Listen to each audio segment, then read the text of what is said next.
Hello and welcome back to Talking Absolute Worship. And I'm delighted to welcome again Robert and Rachel and Henriette, fine minds, fine theologians, people who are razor sharp and ready to go, like coiled springs. And we are going to dive into the fourth Sunday of Lent. And so as we do, Robert, would you like to lead us in with what you might be doing with some of these texts? Yeah, so we've got the passages from Joshua, the Psalm, 2 Corinthians, and then, of course, we come to the parable of the prodigal son. And I thought, I always struggle when I come to these readings, which are so well known, and think, well, shall I just not do it? Shall I avoid it? Or shall I accept that if it's read, everybody's going to be thinking about it, so I might as well have a go. And there is a perverse thing in my nature. It's a bit like with the lectionary. I stick to the lectionary because I think if there's something that comes along that I find difficult, I shouldn't shy away from it. And I suppose I feel a bit like that with this reading. So that's where my focus is.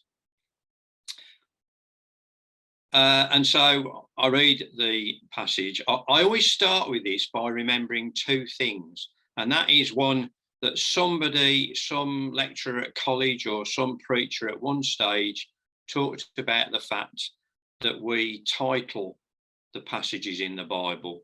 And of course, the titles weren't there originally.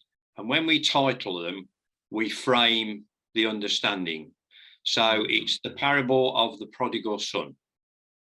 And then you close off any thought of this person said it could be the happy father, and so on. And so that's the first thing. And then the other thing that I'm always reminded of when we come to this passage is of the Reverend Chris Bailey, who's minister at Bridgewater, at Spring School a few years ago, used this passage to talk about the environment. And he said, the farm was the world.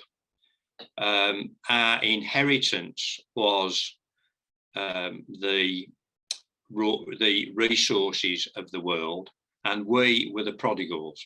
And the logic of that was the farm is there, and when you take away the inheritance, you can't put it back. It doesn't work like that. And that's how we were with the world. And that really affected me, and I think is a really rich way you could go with this reading, that we're the prodigal.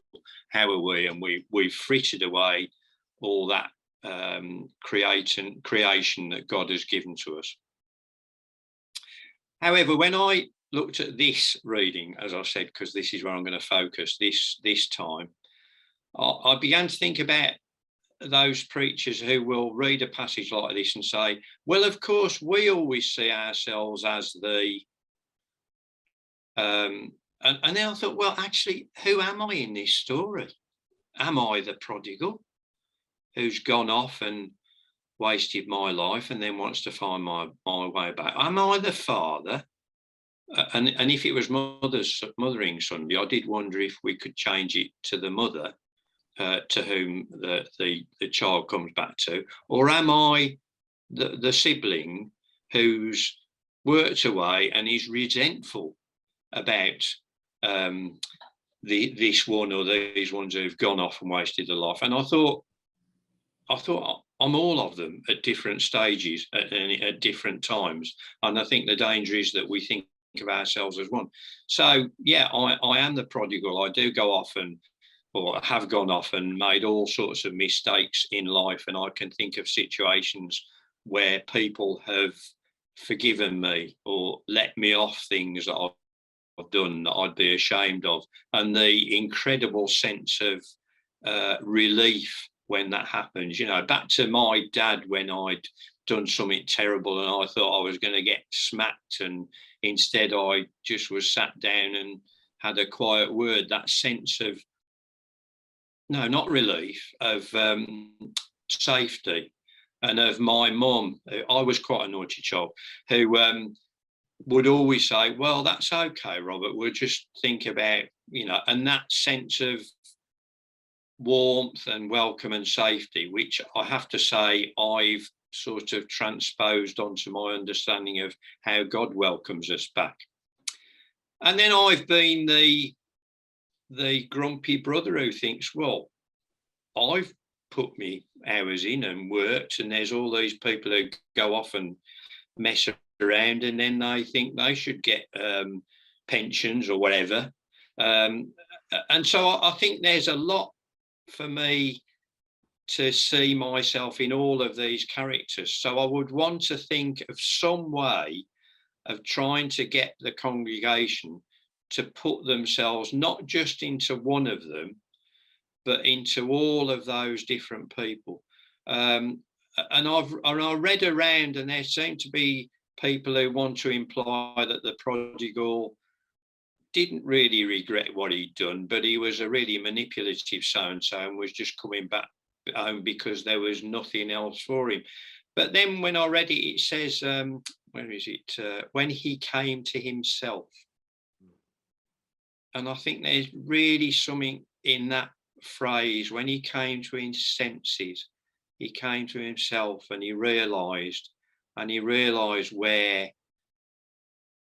he should be, where, what he'd done, what mistakes he was made. And I think, Chris was saying, in a sense, that we're coming to our senses about the environment. But that was very much, as I say, I thought I could avoid it, but no. I mean, also because there's so much in there, but this whole idea of who are we in this story? And we might let ourselves off by saying, oh, the happy father, because, oh, we'll welcome them back and everything will be lovely again. But no, we have been that, but we might have been the other characters. And so it would be really good to think through how we would have responded in those situations. So, yeah, that was very much where I was, my thoughts were guided. Wow, okay. Straight in there. Fantastic. Thank you, Robert. Very thought-provoking. Henriette? I love that idea of being able to find yourself in all three of the characters. And, my immediate thought is, well, where's the mum in all of this, so which would be perhaps a good thing on Mothering Sunday to bring her into the picture as well. But I love that idea. Yes, I had a Bible study in a previous pastorate about this passage, and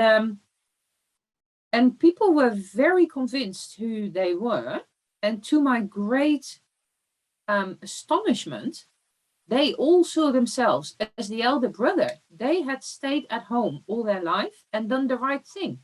And they said, no, there is nothing wrong with the older brother. That is who we are. And that completely surprised me. I did not see that coming 5 miles off. So it was a very tense Bible study, because I had no idea. I had not prepared for that answer whatsoever. And it was like, searching, okay, so how do you come to that understanding? And they did not recognize themselves at all in the younger brother or the father. It was the elder brother, and he was actually completely in his right of what he was doing in the story. So that idea of exploring, actually, is it possible to even see ourselves in the other two characters, whichever character we choose, is a very interesting one for me, Robert. Thank you for that. Absolutely. There's it puts me in mind of there's a wonderful artist called Charlie Mcassy that you may have come across. He's getting on in years now, lives in Suffolk, and he's kind of later in his career, he's become almost globally famous because he's the artist who created that amazing book. I always get the order wrong, but it's the boy, the mole, the fox and the horse, or the horse, the fox, the boy and the mole, or anyway, that I mean, it's just a stunning book. And I'm just struck at how often, as I'm just out and about visiting and in places I see that book. It's a glorious book. But a while back, Charlie Mcassy painted some wonderful paintings of the story of the prodigal son, and he sort of paints, the son being enveloped by the arms of the father, and then he's written the text kind of around the picture. But then what he did was he did a whole series of the prodigal daughter, and he just changes son to daughter and does the whole thing again. And it's just, as you were saying, Robert, it's just that interesting thing of putting ourselves into the story. And maybe one of the things that we also just have to recognize is how often in the stories that we get in scripture, they're written from the perspective of men and sons, and we don't get so much in the way of the stories of women and daughters. And Charlie was responding to that with this story, saying, actually, I think there are as many prodigal daughters around as there are prodigal sons around. But also, just again, and also sort of picking up on Henriette's point, I remember someone once saying, actually, part of the danger, as you've highlighted, Robert, is that we give these stories titles, and as soon as we give them titles, we kind of trap them into being about that title. So I remember someone who said, actually, this is the story of two lost sons, because the elder brother is every bit as lost as the prodigal. It's just that he stayed at home being grumpy and arrogant and cruel.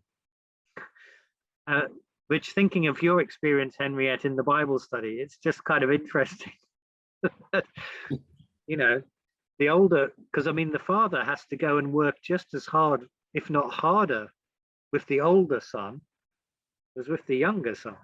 But yeah, it's a pretty rich parable, isn't it? I suspect we may not have finished talking about this parable this morning. Yeah, Robert. Well, it's just the whole thing about framing it as the prodigal son.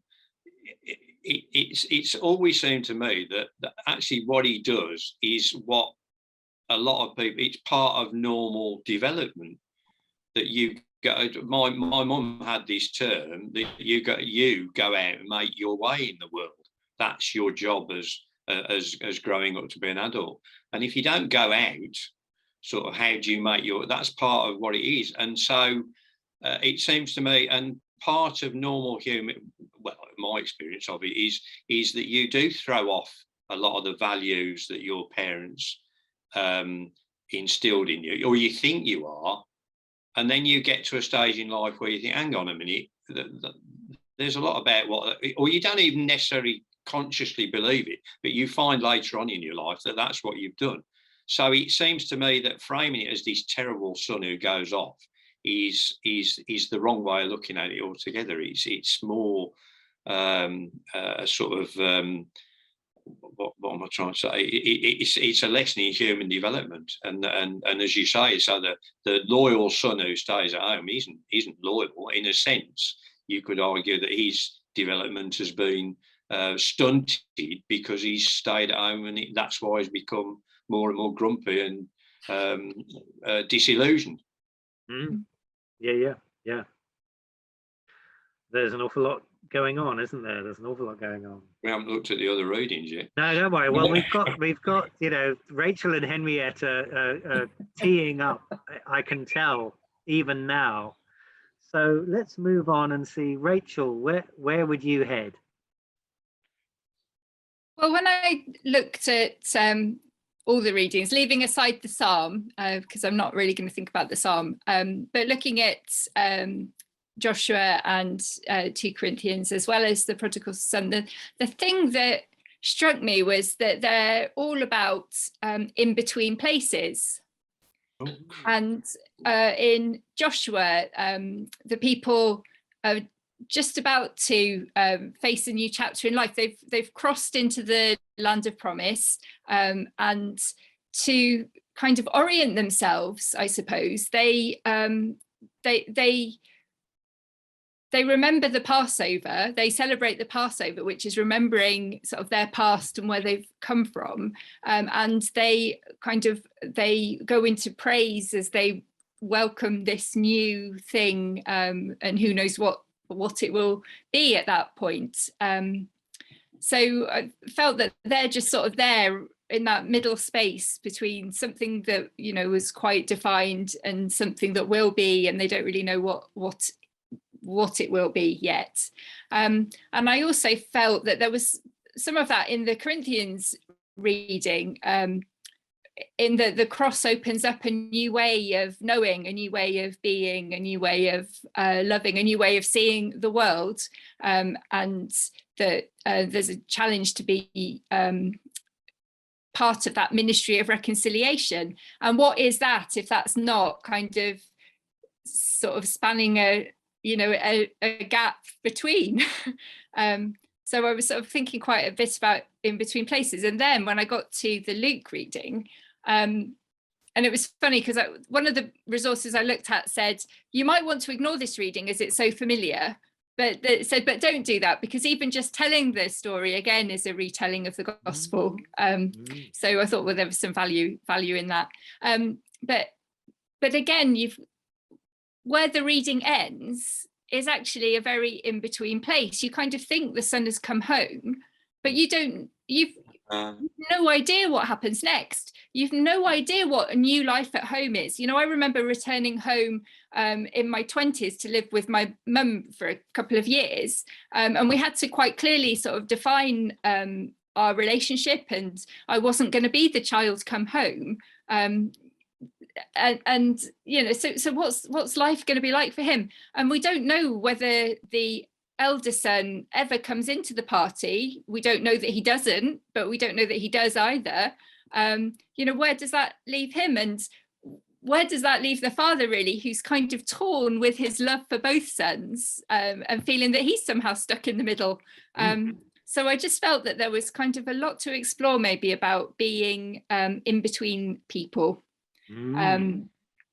So that was sort of where I was going. But then I read something that also struck me, and I didn't know whether there's a way to use that, but it talked about the parable being one of recognition and non-recognition. And you've got the younger son who eventually recognizes the reality of his situation in verse 17 when he comes to himself, and he recognizes a possible solution. And then he is recognized by his father. And whereas the son's recognition comes from a sort of reality about his situation, the father's recognition comes from a different place. It just comes from that place of joy at seeing this child again. And then the older son's hurt by the lack of recognition because he feels that he's been there all along but unseen. And the father recognizes the needs of both of the children and reaches out to them in different ways. So I didn't know whether I might go along the recognition kind of line, and thinking about sometimes we recognize our faults and failings, but sometimes we don't. And it's maybe an invitation to recognize God's love for us and to accept that it is for us. God reaches out to us all, whether we're, you know, like the older son or the younger son. But I don't know, I'm stuck with, I feel really kind of drawn into the idea of being in that in between, and Lent is very in between, isn't it? Yeah. So I'm probably going to do something a bit more around there, but that's sort of where I am at the minute. That's fantastic. That sense of in-betweenness. Yeah. I think, is that what some people talk about when they talk about liminality? Yeah. That we're kind of on the edge of things, and there's, you know, it's not quite one thing and it's not yet. Yeah. And you're right. That amazing sense in which actually so much of what happens next is left uncertain, both as the people are there entering the promised land, and indeed as the two sons and the father kind of have to renegotiate who they are and how they feel. Robert. No, I was just thinking. I love that idea of in between this, in that and when they're in between, they have to make a decision, don't they? But you can't stay in. Well, you can stay in between, but it's a very unhealthy place to stay. So they had to make the decision to go into the promised land. And the prodigal, we saw the decision he made because it was the decision to come home. So we see sort of his situation resolved. But the other son is left. And I love what you said about that this story doesn't end. And that's the danger, isn't it? That we say, and they all lived happily ever after. Yeah. And we don't know. So I think there's a lot about the other son. We don't know what his response was, and we don't know the results. I think that's that's really rich, and in a sense, it takes me back to. Funnily enough, I was on a church walk yesterday, and somebody said to me, "Did you ever have an epiphany moment?" Because I'd said about being away from church, and I was trying to explain what it was, and that was for me when I didn't have faith, or I thought I didn't have faith. I was in that in-between stage, and the difficulty of making the decision to step out of that in-between, it's hard. It's not, you don't just go, oh, let's go into Canaan. It's really, or let's go home. What's going to happen? It's, there's a lot in that. I like that.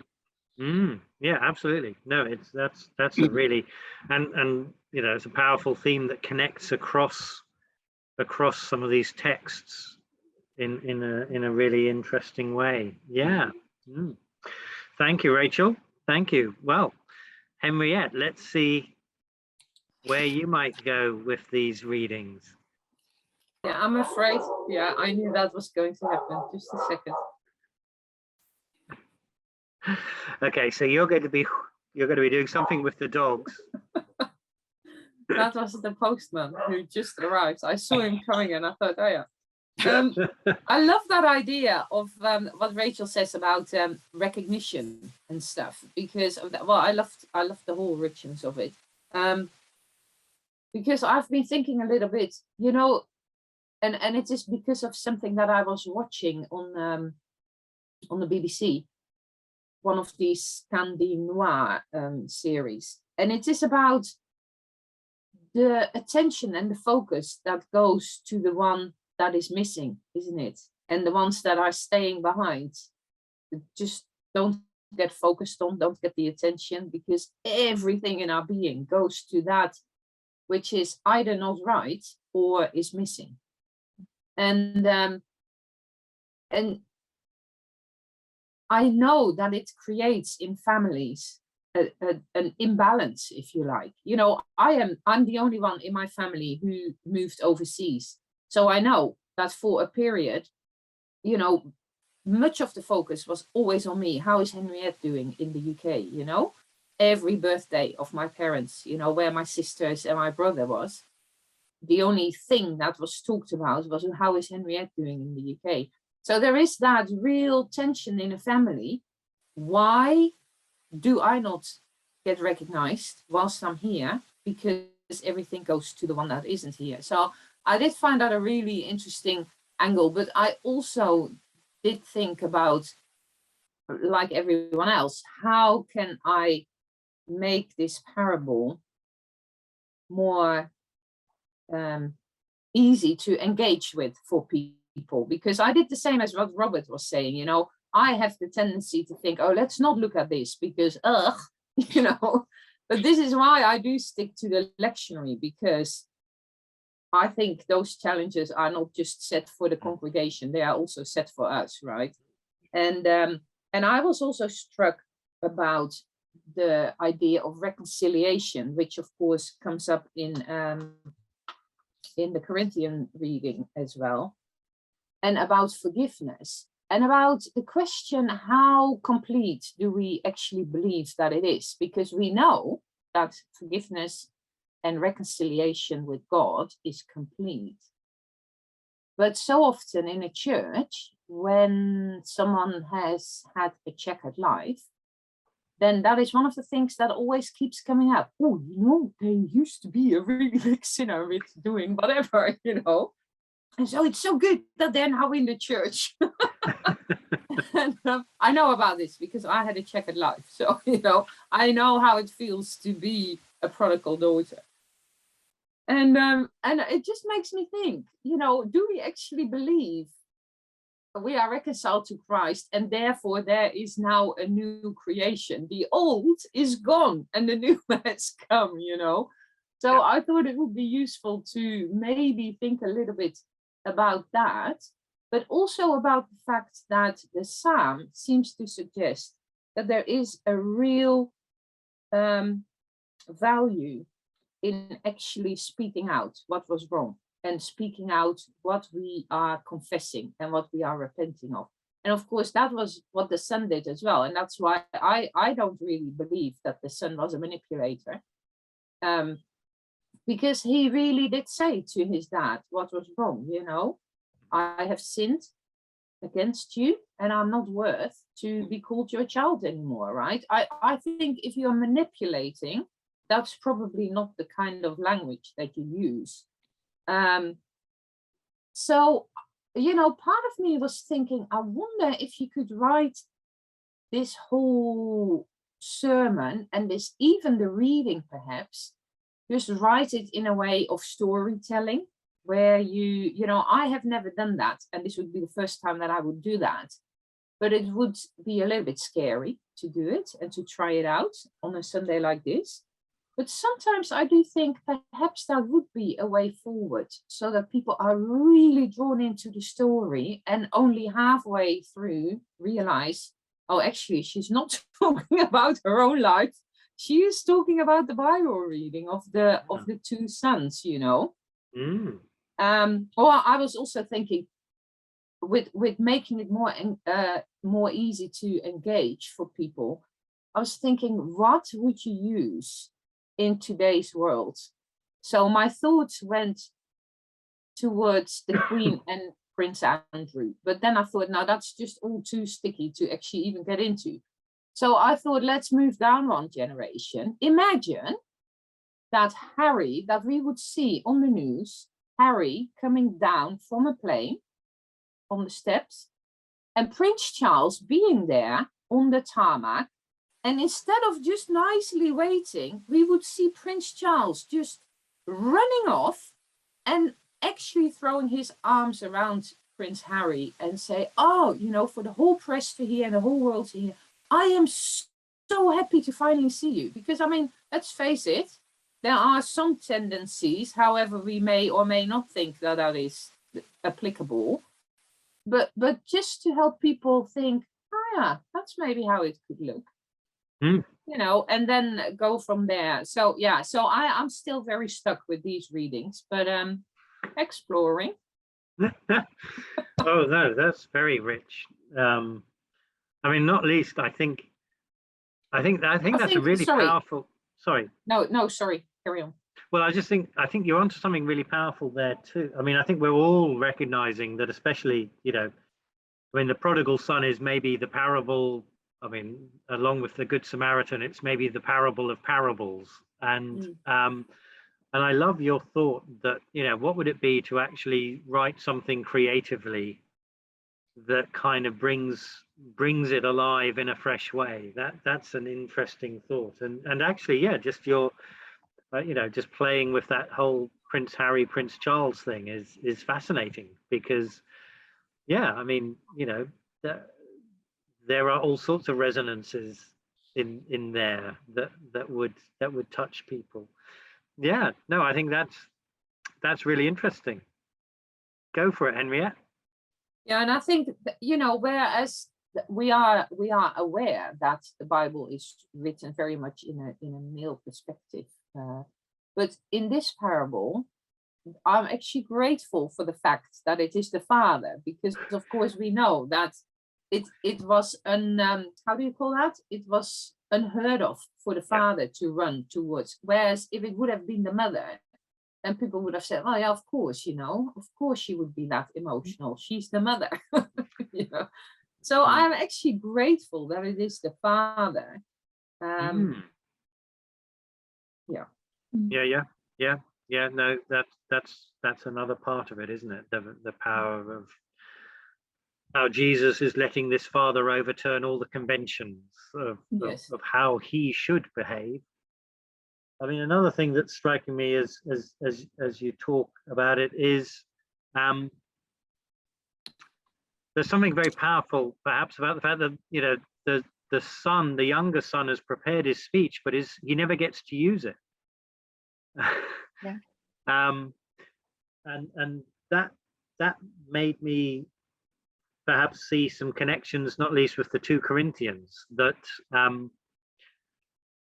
that forgiveness is and reconciliation between us and God is not something that we control. It's not something that we can manipulate. It's not something that we can turn on and off. It's not something, it's not to do with us. It's to do with grace and mercy. And so just as the father's, I mean, you can kind of picture the scene, can't you? The son is just about to launch into this beautifully prepared speech, which actually is a speech about saying, I want to come back, but I know I can't come back as your son.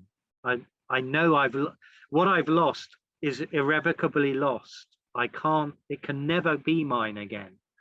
And as he's, on his way to opening his mouth, the next thing he knows, he's got his father is kissing him and his arms around him, and he can't even say anything.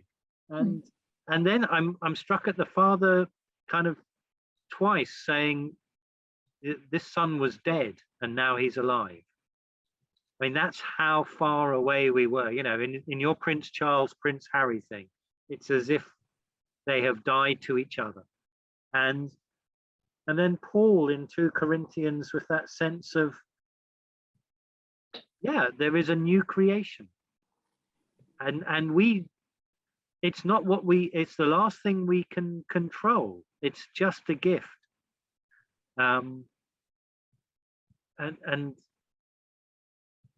mean, I think as one of you said, maybe one of the things about, say, the story of the prodigal son is, even if you're not going to preach on it, just to have it read in itself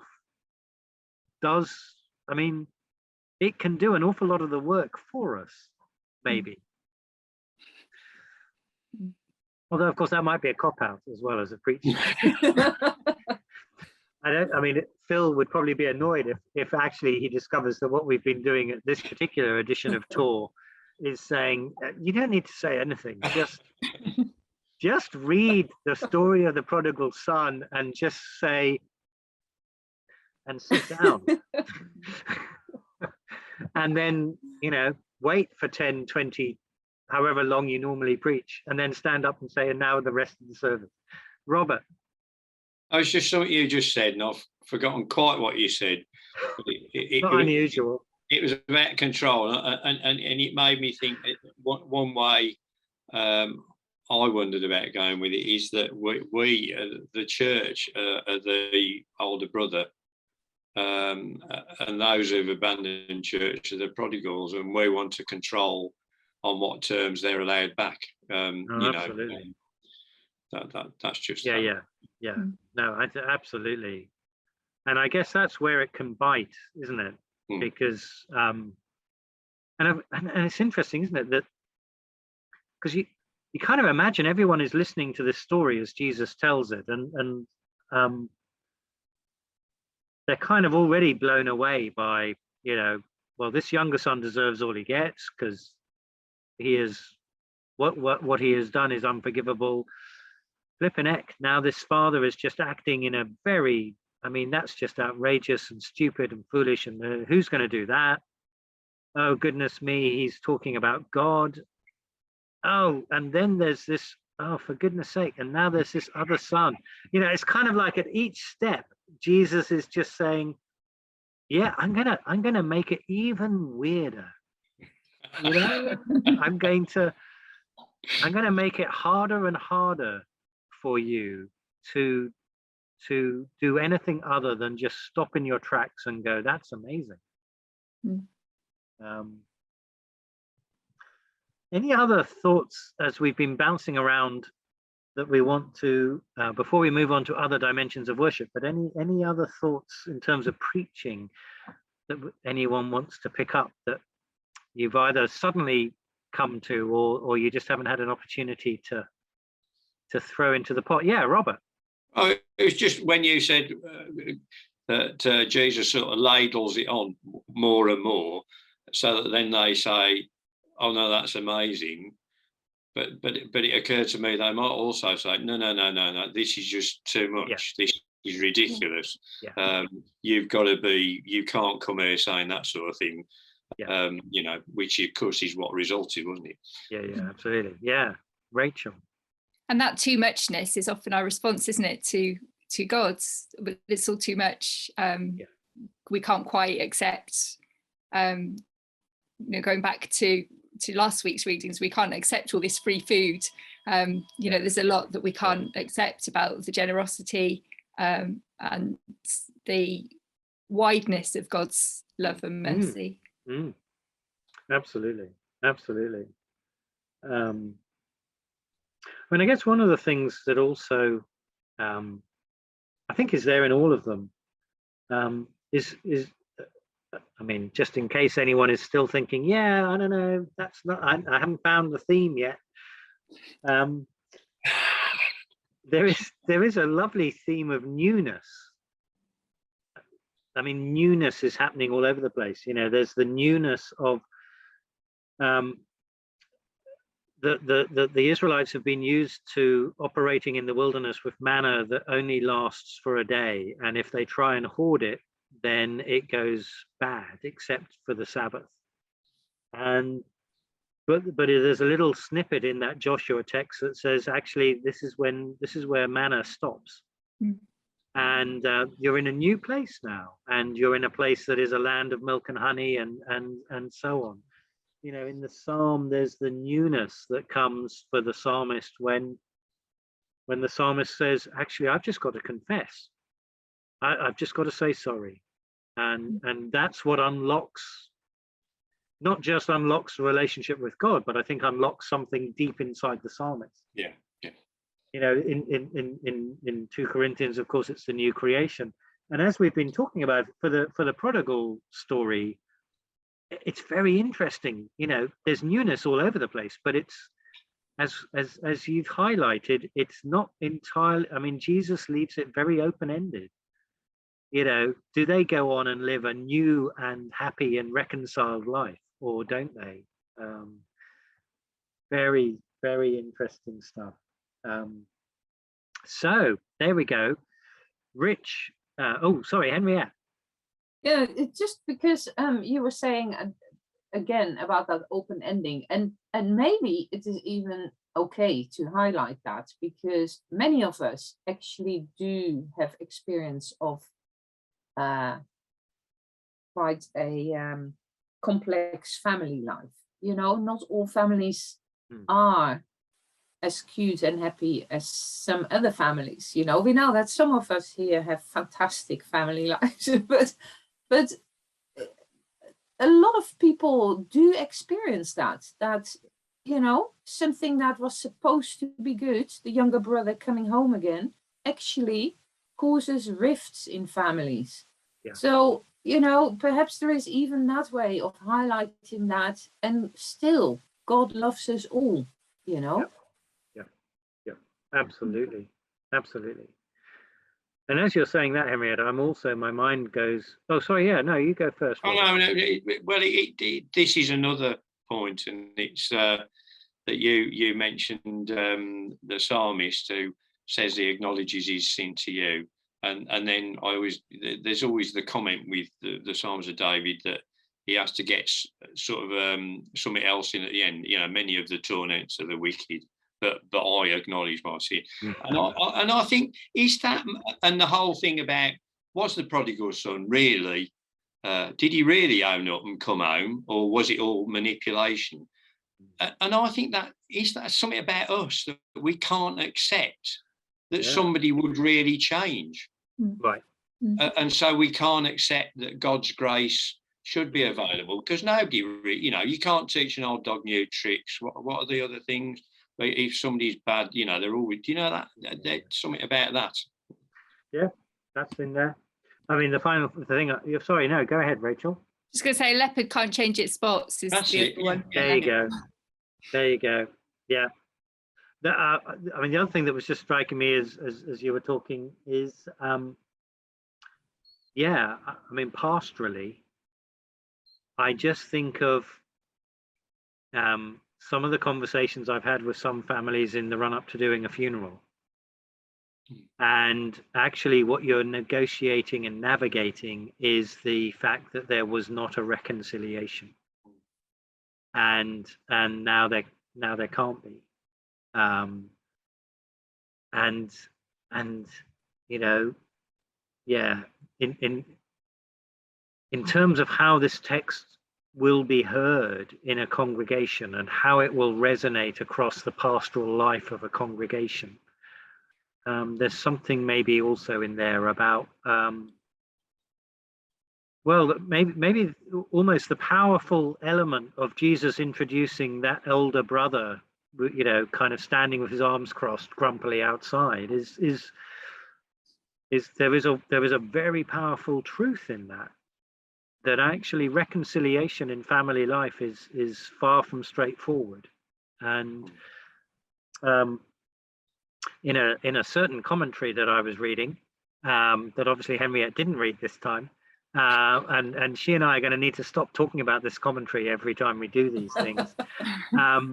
But there was a lovely little piece in it about Brother Roger of Taizé, and how he was dwelling on not least these sorts of texts in the creation of Taizé, and saying, the division of the church is like this broken family, and it's a scandal, and it should scandalize us. And so that's another whole set of themes, is actually within congregations, but between churches. How often are we as denominations and different traditions, how often are we kind of playing out the older brother, saying, well, that lot over there, honestly, there's no way God can welcome them in. Yeah. And it goes on, doesn't it? People whose sexuality doesn't fit in with whatever we want it to fit in with, or their gender and sense of where they are in terms of gender, and or singleness, or having children, not having children. I mean, it's endless. And yet here's a passage that says, yeah, but God is throwing his arms round. Get over it. Although maybe that's not what he said. Yeah, but he does say to this older brother, he was dead, now he's alive. How can you not rejoice? Yeah. Anyway, we do need to move on, because there is apparently other stuff that goes on in worship other than us being able to preach. So let's run around again. And Robert, were there other things that you were going to bring to worship? Well, in my habit of getting people to talk, I did wonder about asking people to think about how we treat those who make mistakes, who get things wrong. What is our attitude? But I think what we've just been talking about, it makes me realise that would be very hard for people to do. I mean, it might be worth a try. I was also thinking about, I mean, I am on prodigal son sort of territory very much, but things that ways it's been used in literature. There's a book a short story by Henry James called The Jolly Corner, where the main character has a terrifying encounter with his alter ego, a representative of the person he would have been had he not left home. And I thought about the film A Wonderful Life, where James Stewart sees how life would have been if he hadn't been, that sort of, so if he sort of not behaved, sort of thing, or gone off his own way. So I'm going off my point. Picture Rembrandt's Return of the Prodigal. Do you want me to show it, or do you know where it? Oh, I'll see if I can do a share screen. Show it. You found it, so you need to show it. Let's see. Got it? There he is. Yeah. Yep. I thought, well, obviously, that's the son in his father's arms. The other son hasn't quite got his arms folded, but it's a very closed, and that speaks to everything we've been talking about, is no, I'm not going to forgive on my terms. I'm not sure.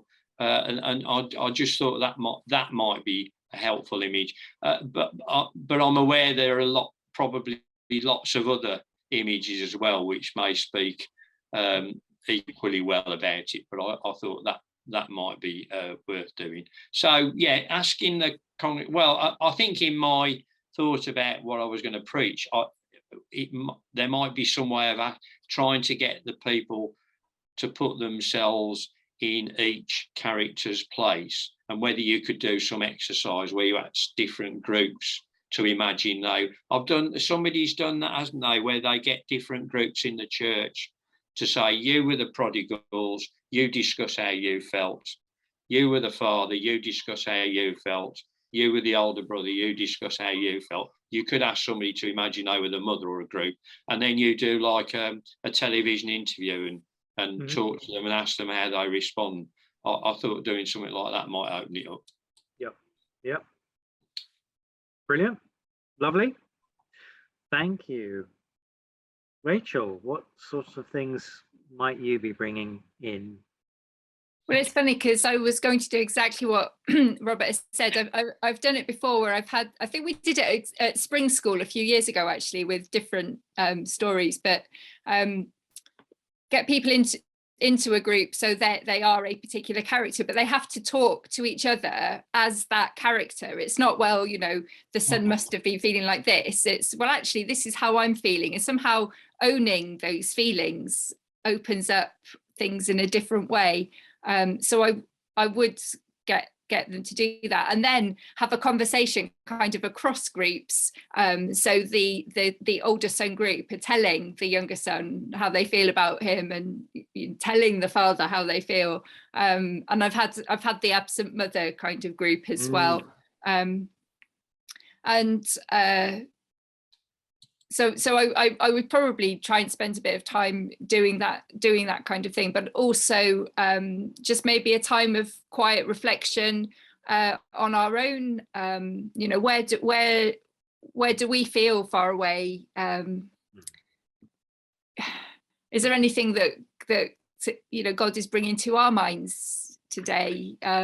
What does reconciliation look like for us in any kind of relationships, perhaps at the moment? So yeah, brilliant. Yeah, fantastic. Robert? Well, it was just a flippant comment about asking people to imagine they are the characters and then talk to each other. Might get a bit rowdy. Yeah. Well, rowdy worship, I mean, why not? Yeah. I also like what Rachel was saying, and imagine getting people to imagine and thinking about that thing that she said about people being between, and when you're between, you have to make a decision to move, and where might people feel in their lives they were stuck, and we might then have a time of prayer where we ask God to help us to move. Yeah. Yep, Rachel. Because I was thinking, I was talking to someone only about a week or so ago, and there are lots of occasions in my life where I feel that I'm the person in the middle. So I've got so and so who's not quite understanding so and so, and I'm the one trying to be the person who's understanding everyone. And in church life, oh, so and so's got an issue about this, and so and so's got a different thing, and there I am in the middle again. And I find it really uncomfortable, actually, because it's a thankless place.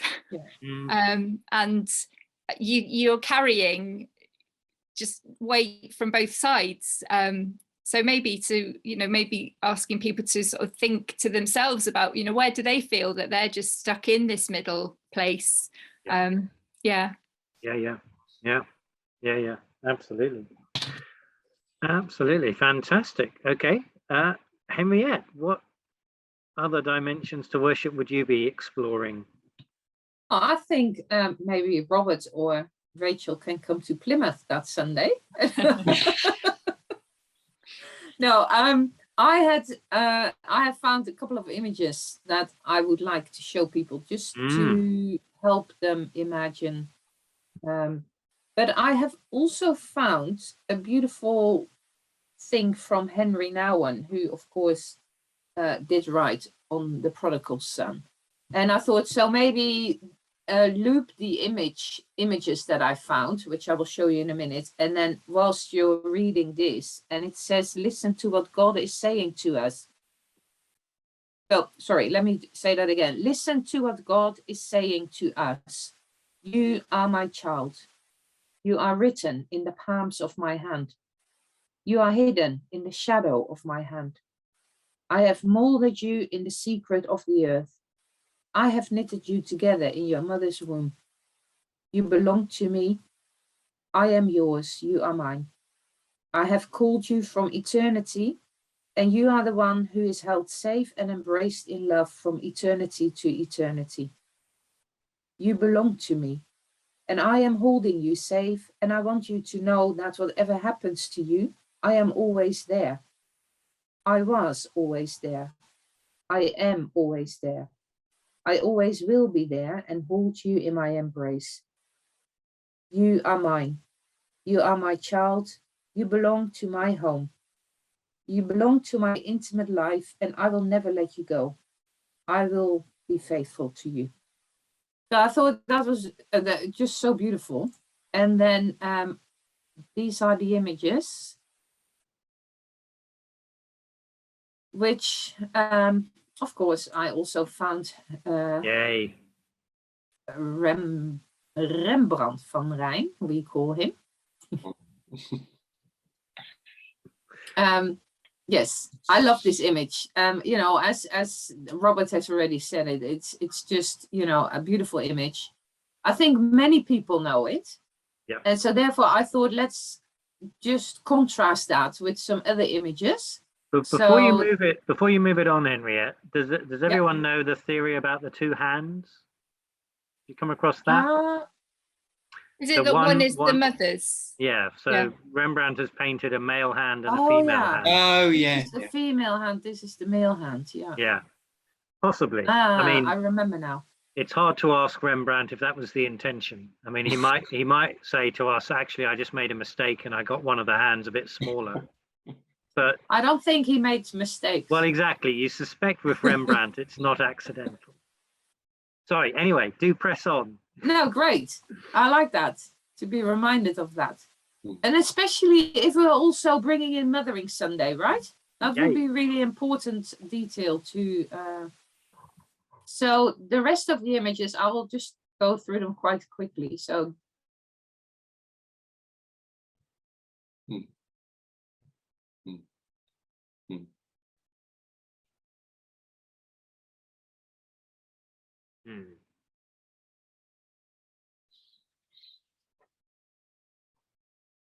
and these images are then like, how does that look like?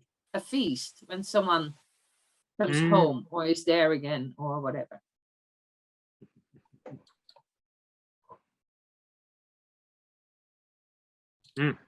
So that was it for me. Those would be, I mean, just so powerful if they just scrolled through, wouldn't they? Those and allows you to do intergenerational and multicultural and all sorts of things. That's a lovely thought. Robert. I just thought that the images of people hugging would be extra poignant, considering our current situation when we're not really doing that. Indeed. You know, Yeah, so yeah. more valuable. Yep. That's a very good point. Brilliant. Wow, fantastic stuff. I just had a couple of things to play around with. I mean, I think I wonder how much in our normal Sunday services we make of confession. I mean, I suspect in some congregations it becomes a very big part of things, but maybe in others it's something that, you know, happens and then we move on. Given the readings and so on, I wondered about, for example, using the Psalm 32 and deliberately bringing that into wherever in the worship we're going to have our prayer of confession, and reading the Psalm and using the text, and you get to that point in verse 5. Then I acknowledged my sin to you, and I did not hide my iniquity. And you could almost just stop and just have silence and just let that, but let it be a real silence. I mean, you know, not a and then we move on, but actually, no, hang on, let's and then move on. So I did, you know, and there would be lots of other ways of using that psalm, and indeed maybe then using the 2 Corinthians as a kind of an absolution, or indeed talking about the Son being welcomed back in. But I did think that, yeah, there might be a way to build up some of what we maybe normally do when it comes to prayers of confession and receiving forgiveness. But then, I guess inevitably, I also then found myself with the delight of Google Images and wondering what I would find when I typed in prodigal son. There's no end of stuff. But here's a couple that just I thought were kind of interesting. If I go to that one, Wow. from the beginning. So here's one, not one that I knew before the delights of Google image search introduced it to me. I mean, it's partly just an amazing for the colors. I mean, it's just, you know, this is just someone is having a whale of a time, but not least that incredibly dark background, which is kind of reminiscent of the Rembrandt. That kind of sense that actually here's a painting that's saying this is the most important thing that's going on, and everything else just vanishes in this moment for these two, which in itself is a kind of a powerful thing to think about, you know, that here's a God who says, actually, in this moment, everything is about you.